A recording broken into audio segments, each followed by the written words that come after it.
The Las Vegas shooting and other mass attacks on innocent people can leave people feeling anxious, nervous, even depressed. So we talked with a psychologist about the best way to process this type of grief. KVUE's Ashley Godot joins us now. And Ashley, doctors say this feeling can actually sneak up on people.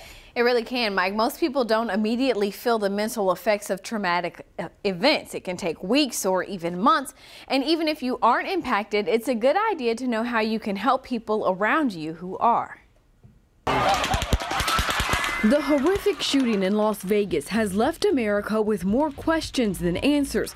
Perhaps the most pressing question, why? We may never get a true motive. Dr. John Huber is a clinical forensic psychologist who's been practicing for more than 20 years. I've been getting calls since this happened yesterday going, I'm going to ACL this week. Should I go?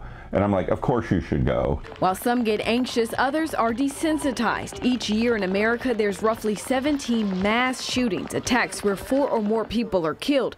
And there's another reaction, depression. I mean, we got hit with Harvey, then we get Irma, then we get Maria, then we get Mandalay Bay.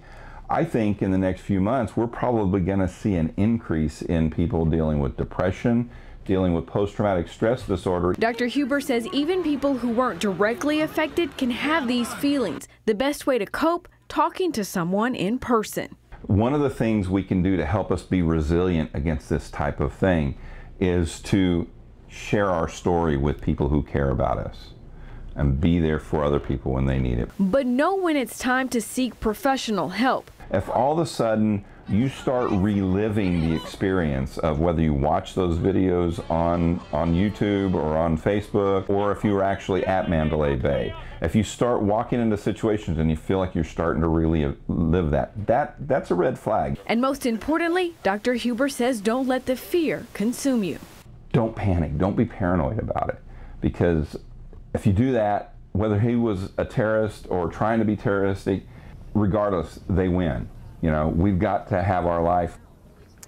Dr. Huber says one way to cope with fear is to practice good situational awareness. We'll have more on that coming up at 6. Mike. All right, Ashley, thank you.